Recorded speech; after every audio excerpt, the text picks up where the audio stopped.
Olá, meus caros alunos, estamos de volta com a terceira parte da aula de hipolipemiantes.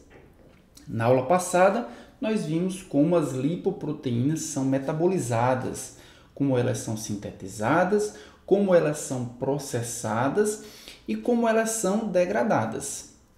Na aula de hoje, nessa terceira parte, nós falaremos sobre as consequências da desregulação no transporte e no metabolismo das lipoproteínas, que terão como consequência uma doença chamada de dislipidemia. Então, a gente vai entender o conceito de dislipidemia, os principais tipos de dislipidemias e os mecanismos que geram esses distúrbios metabólicos dos lipídios. Então, vamos começar pelo conceito de dislipidemia. Então, dislipidemia designa as alterações metabólicas, obviamente, de lipídios. Então, alterações metabólicas de lipídios decorrente de distúrbios em qualquer fase do metabolismo lipídico. Então, nós veremos que essas dislipidemias podem ser geradas, ora por alteração na síntese, ora por alteração no processamento das lipoproteínas e ora por alteração na degradação desses lipídios. Então, qualquer alteração do metabolismo lipídico que ocasione repercussão nos níveis séricos das lipoproteínas. E por que vai alterar as lipoproteínas? Porque são elas que carregam os lipídios. Se os lipídios estão alterados, vai alterar também a quantidade, a concentração das lipoproteínas. Então, quais são as causas das dislipoproteinemias? Existem causas secundárias, como o sedentarismo, como doenças hepáticas, insuficiência renal, diabetes e hipotireoidismo, que são comorbidades que levam à dislipidemia. Mas nós vamos estudar nessa aula principalmente as causas primárias das dislipidemias, que é o aumento na produção de algumas lipoproteínas, deficiência no seu processamento, deficiência na captura celular de alguns tipos específicos de lipoproteínas e a remoção também inadequada dessas lipoproteínas. As dislipidemias, elas podem ser classificadas, e eu estou falando das dislipidemias com causa primária, por isso que o título desse slide é hiperlipoproteinemias primárias, elas podem ser classificadas em 5 tipos. Então, vamos analisar cada um desses tipos, vendo quais os lipídios são alterados e quais os mecanismos que levam a essa alteração. Então, o tipo 1 é causada por deficiência da lipase lipoproteica e também por deficiência da apoproteína C2. Esses mecanismos eles podem ser isolados ou eles podem ser combinados, mas eles produzem o mesmo efeito, seja deficiência da lipase lipoproteica ou deficiência da apoproteína C2. Vamos ver o que acontece quando as pessoas têm deficiência em um ou nos dois, em uma ou nas duas moléculas que eu acabei de falar. Então, o paciente tem a deficiência da lipase lipoproteica. O que é que a lipase lipoproteica vai fazer? Bem, como nós vimos na aula passada, a lipase lipoproteica é uma enzima que está localizada no endotélio vascular de alguns vasos sanguíneos próximos a alguns órgãos específicos, como o músculo, como o tecido adiposo, por exemplo. E essa lipase lipoproteica ela tem a função de quebrar o triglicerídeo encontrado em algumas lipoproteínas, quebrar esse triglicerídeo liberando o glicerol e liberando também o ácido graxo. O ácido graxo pode ser utilizado para ressintetizar outros triglicerídeos ou pode ser utilizado como fonte de energia no caso do tecido muscular, por exemplo.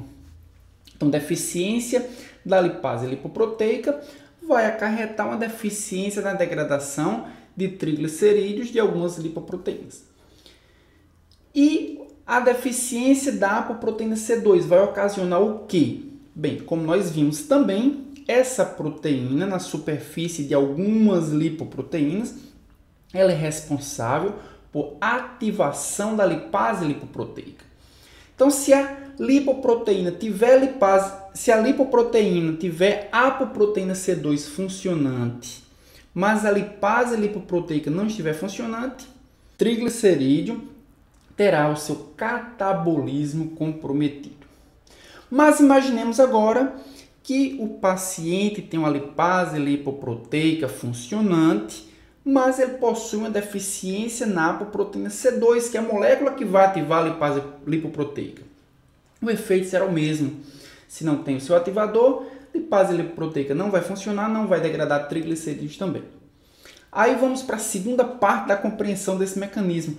Quais as lipoproteínas que têm triglicerídeo que dependem desse metabolismo para a redução do seu conteúdo lipídico? São principalmente quilomicrons e VLDL.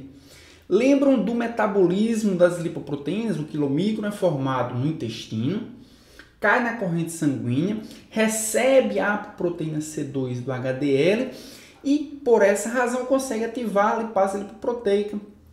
Essa enzima vai degradar parte do conteúdo lipídico até que o quilomicron que foi formado no intestino se transforme em quilomicron remanescente e aí possa ser veiculado até o fígado para ser posteriormente processado. Se nós temos deficiência da lipase lipoproteica e temos deficiência também da apoproteína C2, nós teremos deficiência na degradação dos triglicerídeos.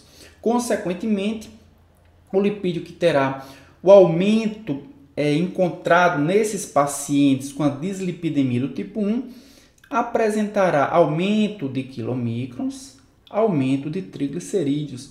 E olham só, caros alunos, o valor da concentração dos triglicerídeos, passando aí de 2.000 miligramas por decilitro.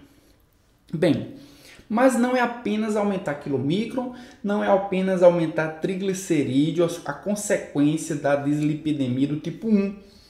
Se o quilomicro não consegue se transformar em quilomicro remanescente, se o quilomicro não consegue chegar até o fígado, as lipoproteínas que vão depender desse conteúdo lipídico trazido pelos quilomicros a partir da alimentação terão sua síntese também comprometida. Então nós teremos redução das lipoproteínas HDL e também redução da síntese de lipoproteína do tipo LDL, que vai depender do conteúdo lipídico dos quilomicrons também, tá? Então, dislipidemia do tipo 1, nós teremos aumento de quilomicrons, aumento de triglicerídeo, redução do HDL, redução também da LDL, em virtude da deficiência da lipase lipoproteica, tá aqui a lipase lipoproteica no endotélio vascular, ou em decorrência da deficiência da apoproteína C2, que vai ativar a lipase lipoproteica. Tipo 2, dislipidemia do tipo 2, ela é dividida em dois subtipos, tipo 2A e tipo 2B. Vamos ver cada uma delas separadamente. O tipo 2A ela é chamada de hipercolesterolemia familiar. E como nós podemos ver pelo nome, ela vai aumentar principalmente o colesterol. Ela é causada por um defeito no receptor LDL. Então vamos ver aqui na nossa figura.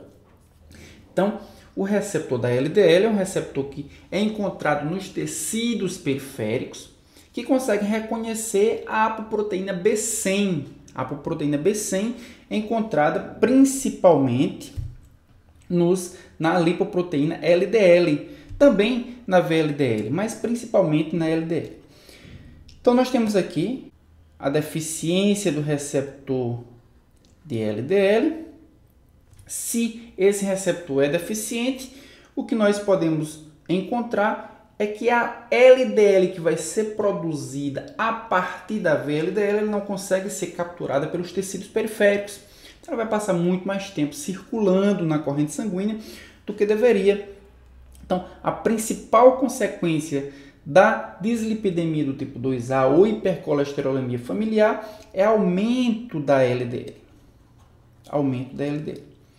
Nós também podemos observar que, em consequência do aumento da LDL, porque ele não consegue ser capturado pelos tecidos periféricos, e o conteúdo de colesterol dos tecidos periféricos também tem uma outra consequência, que é a concentração de HDL. Já o HDL vai capturar o conteúdo de colesterol dos tecidos periféricos para levar para o fígado, principalmente.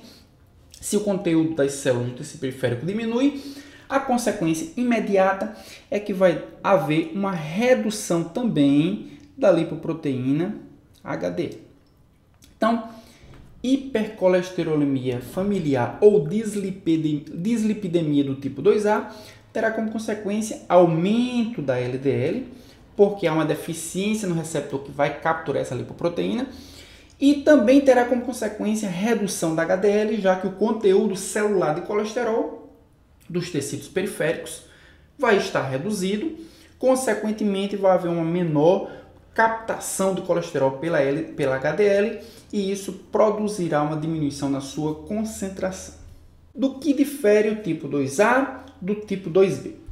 O tipo 2B é chamada de hiperlipidemia combinada familiar, ocorre pela deficiência de receptores LDL, assim como aconteceu com o tipo 2A, mas também aumento da produção da VLDL.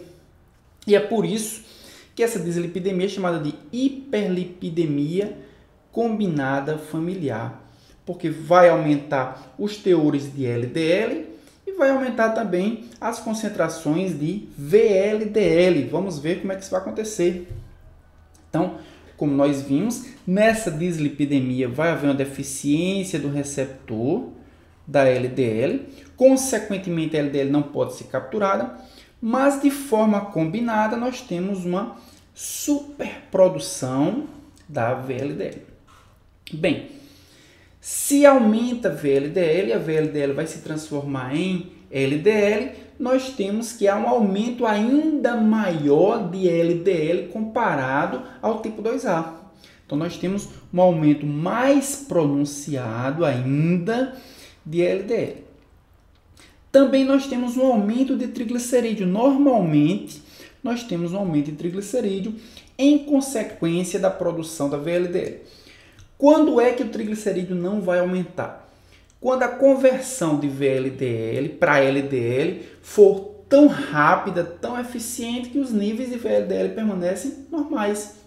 Mas se essa conversão não for tão alta, e principalmente em virtude do acúmulo da LDL, nós teremos também um aumento de triglicerídeo.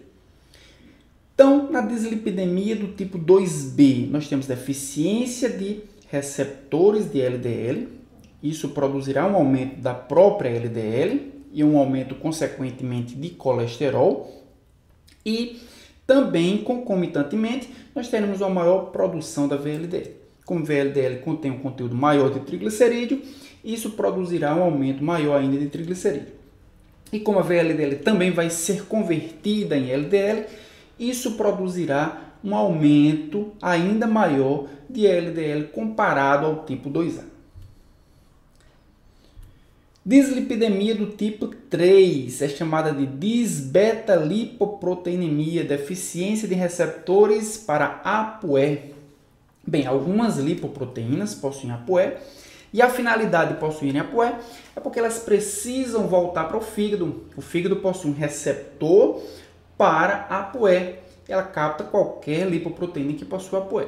E quem é que possui ApoE? Quilomicrons, VLDL e IDL, principalmente.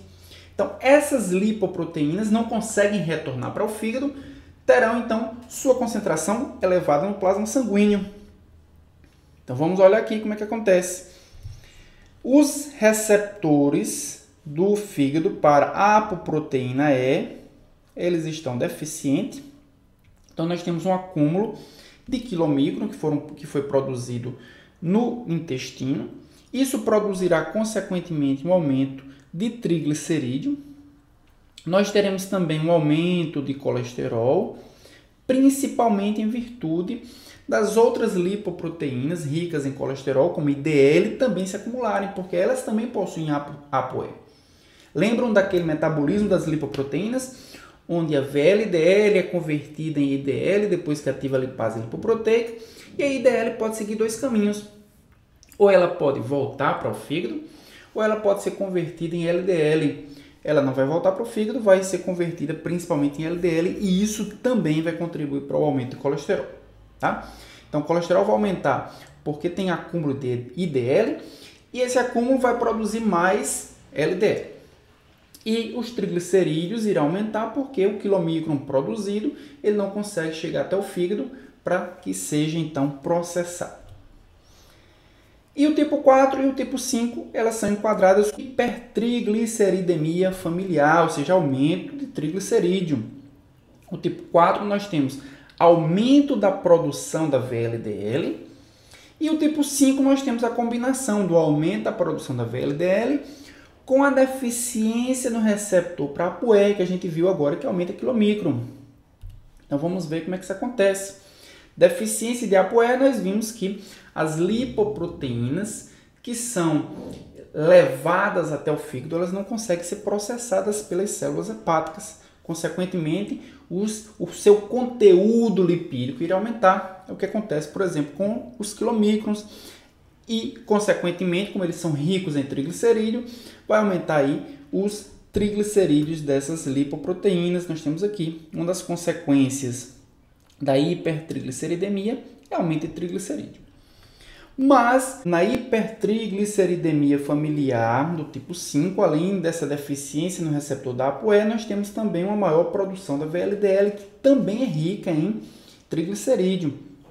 Entretanto, essa VLDL vai ser convertida em IDL, essa IDL vai ser convertida em LDL. Com o aumento da VLDL, nós temos também um aumento proporcional de LDL. Então, nós temos aí aumento também das lipoproteínas VLDL pela sua maior produção. Como a VLDL é convertida em LDL, nós também teremos um aumento da lipoproteína LDL. Então, na hipertrigliceridemia familiar do tipo 4, apenas deficiência em ApoE, então nós teremos apenas aumento de triglicerídeo. Na hipertrigliceridemia familiar do tipo 5, além de aumento de triglicerídeos, porque há deficiência de ApoE, pela maior produção da VLDL, nós temos aumento de VLDL, que contribui também com o aumento de triglicerídeo, mas nós temos aí um aumento de LDL que vai contribuir com o aumento do colesterol. Então, para fazer um pequeno resumo das principais dislipidemias, nós temos aqui a dislipidemia do tipo 1, que é chamada de hiperlipidemia exógena. Exógena porque vai aumentar principalmente o conteúdo de quilomicrons. Deficiência de lipase lipoproteica, deficiência de ApoC2 vai fazer com que quilomicrons aumente bastante. E quilomicrons são ricos em triglicerídeo, por isso que o principal lipídio que nós observaremos elevado é o triglicerídeo. Colesterol vai apresentar níveis variáveis, mas triglicerídeo aumenta muito. O tipo 2, como nós vimos, ela é separada, dividida em tipo 2A. No tipo 2A, nós temos uma deficiência apenas no receptor da LDL, é chamada de hipercolesterolemia. Então, se a deficiência no receptor da LDL, LDL não tem triglicerídeo em concentrações altas, consequentemente, seus níveis permanecerão normais. Mas o seu conteúdo lipídico, principalmente de colesterol, terá seus níveis elevados. No tipo 2B, além da deficiência nesse receptor da LDL, nós temos também uma maior produção da VLDL pelo fígado. Então, nós teremos aumento, além do colesterol, da LDL, nós teremos aumento também do triglicerídeo, que é o principal constituinte da VLDL. No tipo 4, é a hiperlipidemia endógena. Endógena porque vai haver aumento principalmente de VLDL. E VLDL, também como quilomicrons, tem seu conteúdo lipídico baseado principalmente em triglicerídeo. Então, nós temos aqui aumento do triglicerídeo. Só que um triglicerídeo vem da alimentação, o outro vem da produção hepática, mas vai aumentar, pode chegar aí também até 1000 mg por decilitro, mas normalmente fica num valor intermediário entre 160 e 1000 mg por decilitro. Colesterol, na maioria das vezes, permanece em concentrações normais. E o tipo 5, que é hiperlipidemia mista, a deficiência da ApoE, como nós vimos, e a deficiência e há uma superprodução de VLDL, deficiência de ApoE, nós vimos que há a maior produção, a maior concentração de quilomicrons, e pela maior produção de VLDL nós temos maior concentração aí dessa lipoproteína. VLDL e quilomicrons possuem principalmente como conteúdo lipídico triglicerídeo. Nós teremos também aí um aumento de triglicerídeo. Na maioria das vezes, a concentração de triglicerídeo na dislipidemia do tipo 5 é superior do tipo 4, porque nós temos aí o aporte dos quilomicrons contribuindo para essa concentração de triglicerídeo. Então é isso, pessoal. Nós finalizamos aqui a terceira parte da aula de hipolipemiantes. Até agora nós vimos como o colesterol ele é sintetizado, nós vimos também como as lipoproteínas são metabolizadas e quando essas lipoproteínas não são metabolizadas, quais as principais consequências, e aí nós vimos os mecanismos das dislipidemias.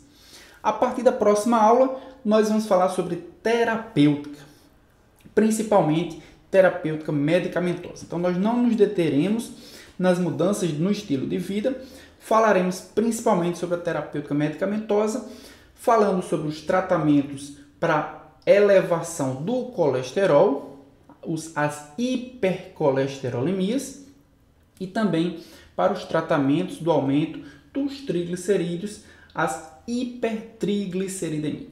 Então não percam, a próxima parte iremos iniciar o tratamento medicamentoso das dislipidemias. Até lá!